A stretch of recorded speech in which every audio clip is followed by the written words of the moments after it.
It was a crisp Monday morning when 14-year-old Jasmine Porter walked into the prestigious Oak Ridge Bank.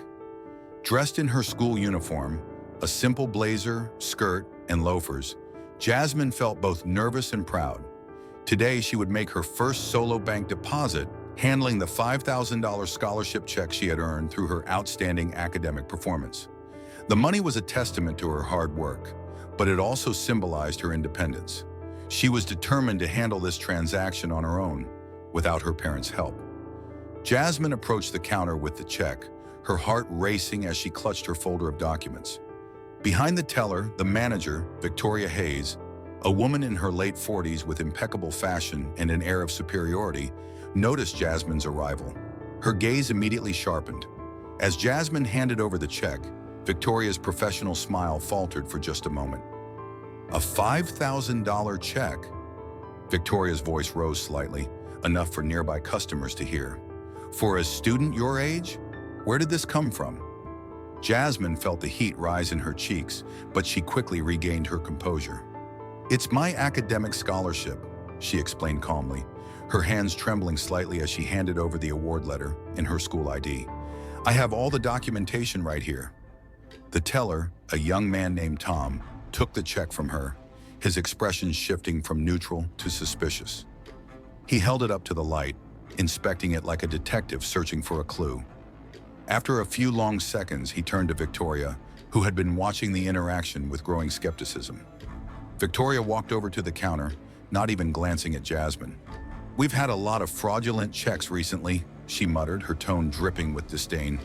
I'll need to verify everything. Jasmine's anxiety spiked. She had been expecting a simple deposit, but now she was being treated as though she were a criminal. She looked down at her bag, realizing in a rush of panic that her phone was still sitting in her locker at school. I need to call my mom, Jasmine said, her voice cracking slightly. She's expecting me home soon. I don't have a phone here. Victoria barely spared her a glance. That's not our problem, she snapped, her tone cold and dismissive. You'll wait until we finish our verification process. The words stung. Jasmine stood motionless as Victoria turned away, the condescension in her every step. The bank manager walked to a corner, her arms crossed in front of her, her expression smug as she observed Jasmine standing in the middle of the busy lobby. Jasmine's heart pounded in her chest as she was left standing in the corner, unable to move. Around her, the hustle and bustle of the bank continued, but she felt as if the entire room was watching her. Whispers began to circulate among the other customers, some glancing her way with open curiosity, others with barely concealed judgment. She stood there for what felt like an eternity. As the minutes ticked by, the humiliation only deepened. Every second felt like an eternity, the marble floor beneath her feet growing colder with each passing minute. Despite the situation, Jasmine's mind remained sharp. She had always been observant, taking note of the way people interacted with one another, the subtle differences in treatment, the way some people were treated with deference while others were ignored or brushed aside. She had noticed it before, but today she was living it. She wanted to scream, to demand that they give her back her documents, but she remained silent. Her father had always taught her to remain composed in the face of adversity, but she couldn't shake the feeling that the way she was being treated had nothing to do with the legitimacy of her scholarship and everything to do with the way she looked. From across the room, Jasmine could hear Victoria speaking to Tom in a low, almost conspiratorial voice. I'm telling you, we need to maintain our standards here, Victoria said. We can't just let anyone walk in and expect to be treated like they belong. Jasmine's heart sank. The words stung like a slap across her face. She was being judged not for who she was, but for how she looked. Her hands clenched into fists, and she fought to keep her composure. She had worked hard for this scholarship. She had earned it, fair and square, and now it felt like it was slipping away from her. She glanced at the clock on the wall. More time passed. The whispers continued. The only thing she could do now was wait. Jasmine Porter wasn't your average teenager. Despite living in Oak Ridge's most exclusive neighborhood, she had always valued simplicity over extravagance. Her family's home was elegant but understated. No ostentatious displays of wealth, just tastefully decorated rooms and a strong sense of community. Jasmine's mother, Dr. Naomi Porter, was a renowned financial expert who ran one of the most respected firms in the country. As a woman who had built her career from the ground up, Naomi had instilled in Jasmine a strong sense of independence and a belief that true success came from effort, not privilege. The Porters' wealth was substantial, but it wasn't flaunted. Dr. Naomi Porter believed in the power of education and hard work. She often reminded Jasmine that wealth wasn't just about accumulating money, it was about using that wealth for good. Jasmine had absorbed these lessons well, excelling in her studies and winning a full scholarship to Westridge Academy, a prestigious school known for its rigorous academics. This wasn't an achievement handed to her on a silver platter. Jasmine had worked tirelessly, earning her scholarship on merit, not on the strength of her mother's name. Her friends often marveled at her ability to balance academics, extracurriculars, and part-time work. But Jasmine didn't mind. She relished the challenge. It was her way of proving to herself and to the world that she could succeed on her own. Her mother had always been supportive, of course, but she never allowed Jasmine to take shortcuts. "I want you to have the same opportunities that others have," Naomi would say, "but I also want you to stand on your own 2 feet." Jasmine's decision to handle her bank deposit on her own was another step toward independence.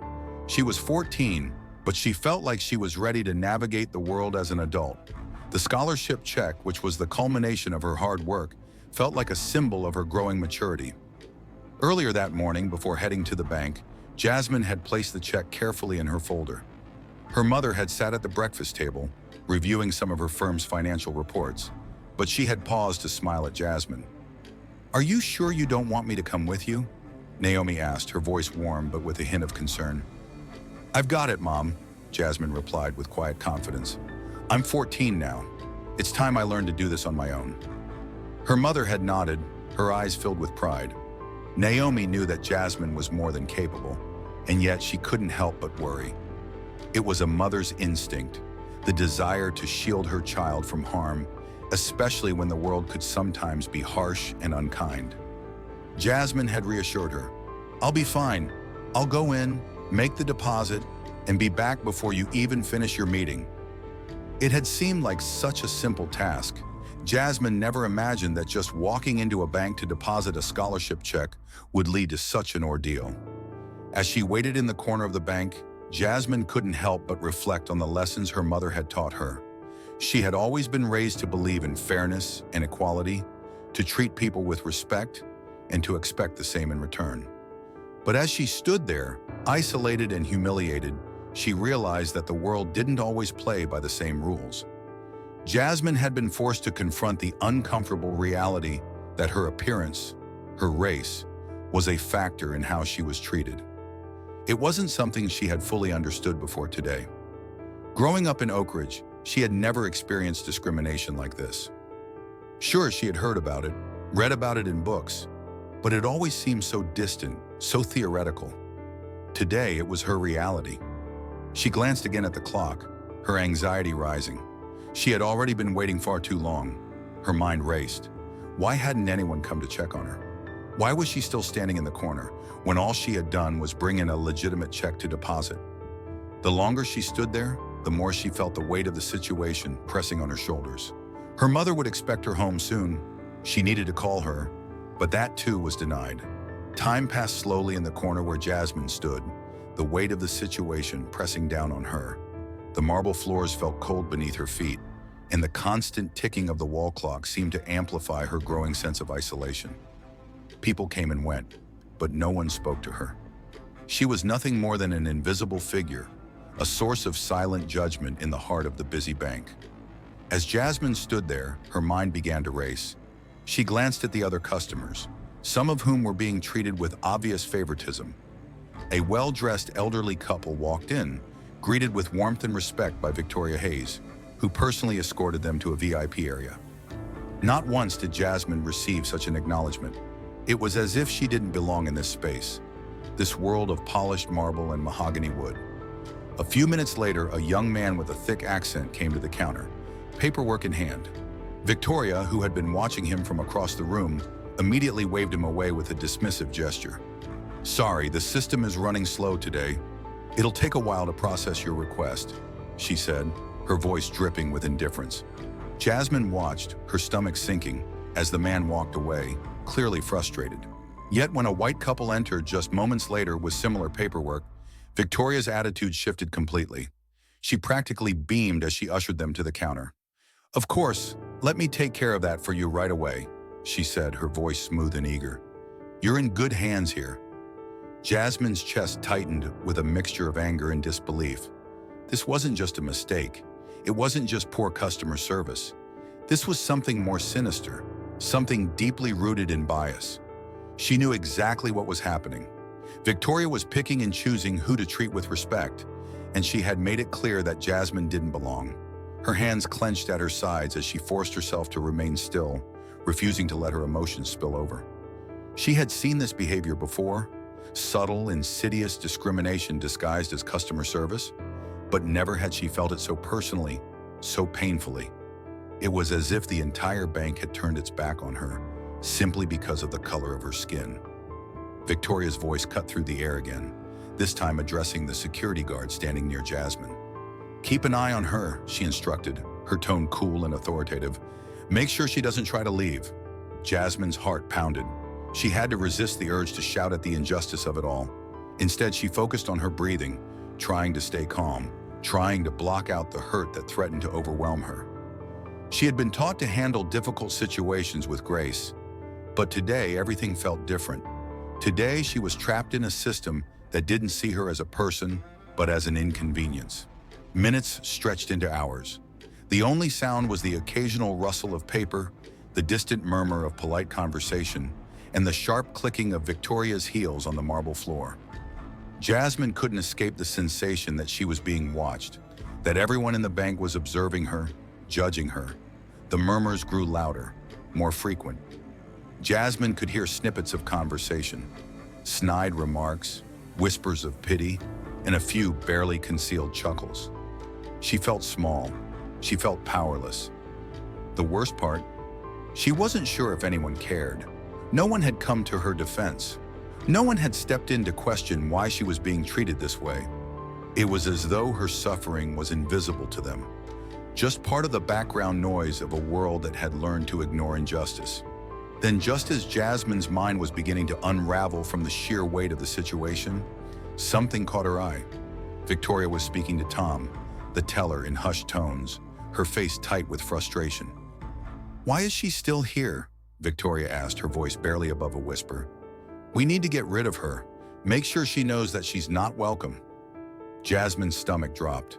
She had heard enough. Victoria's words confirmed what she had feared all along. This wasn't just about a misplaced check or a minor mistake. It was about something much darker.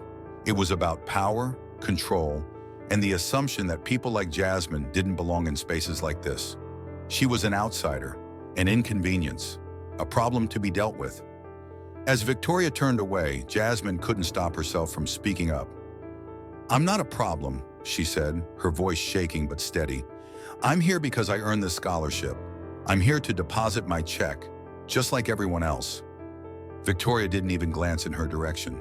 Instead, she turned to the security guard, her voice low and commanding. "Take her to the back. Keep her there until we finish with the paperwork." The security guard, a large man with an intimidating presence, approached Jasmine without hesitation. His hand gripped her arm tightly, and he began marching her across the bank floor. Every eye in the room turned to watch, but no one intervened. Jasmine felt the blood rush to her face as she was forcibly escorted away from the teller counter, her heart racing with a mix of anger and humiliation. "Stand here," the guard ordered, positioning her in a corner near the back of the room, where she was visible to everyone but out of the way. He stepped back, his eyes scanning the room, making sure she stayed in place. Jasmine stood there, her arms crossed over her chest, her back straight, and her head held high. But inside, she was falling apart. As Jasmine stood in the corner, her body aching from hours of forced stillness, her thoughts began to spiral. The harsh reality of the situation weighed heavily on her. She had been humiliated, treated like an outcast in a place she had expected to be treated fairly. Every passing minute seemed to stretch on forever, and the longer she was forced to wait, the more she realized that something was deeply wrong. Jasmine's eyes flicked around the bank, searching for something, anything, that might offer a distraction from the overwhelming sense of injustice. Her gaze landed on the manager, Victoria Hayes, who had been circulating around the room, her heels clicking sharply against the marble floors. She was speaking to a well-dressed man, tall and imposing, who Jasmine didn't recognize at first. But something about his demeanor struck her as familiar. He was someone important, and judging by the way Victoria was speaking to him, he was someone she was eager to please. The man's name clicked in Jasmine's mind like a bell. Harrison Wells. The name had been mentioned by her mother before, in passing, when talking about business rivalries. Harrison Wells was the CEO of Meridian Banking Group, one of the largest competitors to the bank her mother had recently acquired. Jasmine's pulse quickened as she watched the exchange between Victoria and Wells. She wasn't close enough to hear their conversation clearly, but she could tell it was something serious. Victoria leaned in toward Wells, her voice lowering to a near whisper as she handed him a manila folder. Jasmine's heart raced as she observed the interaction. The folder was clearly marked with the word confidential, and though she couldn't make out the contents, it was obvious that whatever was inside was important. Jasmine's mind was reeling. She had seen her mother work for years, building the trust and reputation of the bank, and she knew that any breach of confidentiality could be catastrophic. This was no simple business meeting. This was something more, a betrayal in the making. She shifted slightly in her corner, straining to hear more, but her position was far from ideal. Still, she kept her eyes locked on the two figures. Wells nodded as he looked through the folder, his expression serious, even pleased. He said something to Victoria, his words too low to make out, but the smile that stretched across her face told Jasmine everything she needed to know. Victoria wasn't just helping Wells, she was actively working against her own company, her own employer. Jasmine's stomach churned. It was becoming clearer by the second. Victoria wasn't just mistreating her because of her race or her age. She was using her position at the bank to sabotage it. Jasmine had no idea what was in that folder, but she knew it wasn't good, and she knew it had something to do with her mother's company. She felt a sudden surge of determination. No longer just a passive observer, Jasmine understood that she had to act. She wasn't just here to deposit a check anymore. She had stumbled upon something much bigger, something that could affect her mother's life and career. She couldn't just stand idly by. Her eyes flicked down to the leather-bound notebook she always carried with her. She had taken notes throughout her time at the bank, jotting down the discriminatory treatment she had witnessed. But this was different. This was critical. She had to document everything she had seen, every detail, every whisper. Jasmine had no idea what she could do with the information, but she knew she had to keep a record. She had to be prepared. As Victoria and Wells continued their hushed conversation, Jasmine quickly opened her notebook, her fingers trembling as she wrote. She noted the time, the names, and the suspicious folder, everything she had observed in those few moments. The conversation between the two ended abruptly when Wells stood to leave. Victoria shook his hand with a smile, her demeanor almost too eager. Jasmine's heart pounded as Wells walked past her toward the exit, his footsteps heavy with purpose.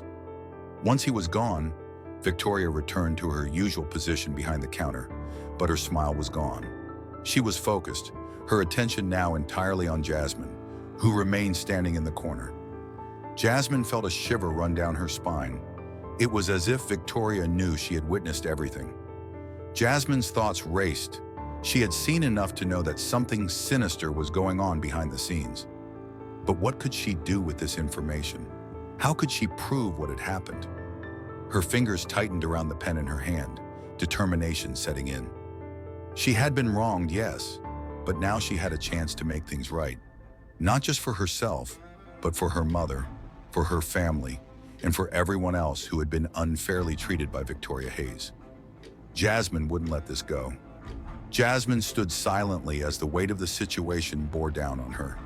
Hours of waiting, hours of humiliation had built to this moment. She had been wronged, treated as though she didn't belong, but now she had something far more valuable than her check or her documents. She had the truth, and it was time to make that truth known. As if summoned by her thoughts, the bank doors opened, and in walked her mother, Naomi Porter. Jasmine's heart skipped a beat. Naomi's presence was magnetic. She was calm, composed, and dressed impeccably, a stark contrast to the chaos that had unfolded in the bank. Victoria Hayes, who had been overseeing Jasmine's ordeal, stood up straight as soon as she saw Naomi. "Ms. Porter?" Victoria greeted her, her voice dripping with feigned politeness. "I wasn't expecting you today. How can I assist you?" But Naomi didn't respond with pleasantries. She turned immediately to Jasmine, her eyes narrowing as she took in the sight of her daughter standing alone, still isolated in the corner. A flash of anger crossed Naomi's face before she masked it with a calm exterior. "Jasmine, are you okay?" she asked, her voice laced with concern. Jasmine nodded, fighting to keep her emotions in check. "I'm fine, Mom," she said, her voice steady despite the whirlwind of thoughts inside her. "But there's something you need to know." Jasmine pulled out her leather-bound notebook and began recounting everything she had observed during her time in the bank. The preferential treatment shown to white customers, the cold indifference shown to her, and most importantly, the conversation between Victoria and Harrison Wells.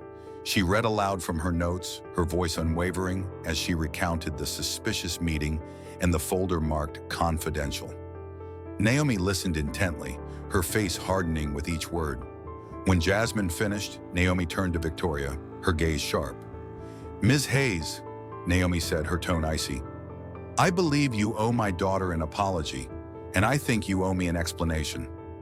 Victoria's confident facade began to crack. "I don't know what you're talking about," she stammered, but Naomi cut her off. "I know exactly what you've been doing," Naomi replied, her voice controlled but firm. "You've been conspiring with Harrison Wells, handing over confidential information to a competitor. This isn't just a case of poor customer service. This is corporate espionage." The bank fell silent. No one moved. Jasmine watched as Victoria's face turned pale, her composure crumbling under the weight of Naomi's words. She opened her mouth to defend herself but couldn't find the words. Naomi didn't give her the chance. "You're fired, Ms. Hayes," she said, "effective immediately." The words landed with a finality that seemed to echo throughout the bank. Security was called, and the large guard who had earlier escorted Jasmine to the corner now moved toward Victoria. "Please escort Ms. Hayes out," Naomi instructed. As Victoria was led away, her pride fully shattered, Naomi turned back to the room. "This institution will undergo a full review," Naomi said, her voice commanding. "We will implement changes to ensure that no one is treated with the same disrespect my daughter was today. No one." The room was still.